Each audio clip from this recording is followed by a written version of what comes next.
Më parë pam disa skena dhune të 2 grupeve të rinjve pranë ambientit të një shkolle në Shkodër. E sa fëmijë duhet me rreziku që shteti mos zgju, kur dhuna pranë shkollave është bë fatkeqësisht përditshmëri, me zero siguri, zero psikolog, zero mbështetje për të rinjt tanë. Në Shkodër kudo në Shqipëni fëmijët duhet të mbajnë në dur vetëm libra dhe jo frikë në sytë e tyne, ndërsa prindrit pyesin të shqetësuar çdo ditë nëse shkolla është e sigurt apo jo, dhe qeveria merret vetëm me propagandë dhe fasada. Pikërisht kjo qeveri që dhunën verbale ka refren të përditshëm dhe që frigën e kërcënimet u aqon të pamundërve deri tek oborri i shtëpisë. Ne nuk do të heshtim.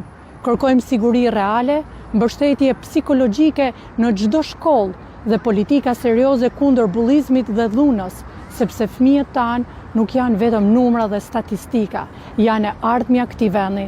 Është koha që qytetarët të reagojnë, të mos pranojmë normalizimin e dhunës dhe të kërkojmë me zot në alt siguri, dinjitet dhe mbrojtje për fëmijët tanë.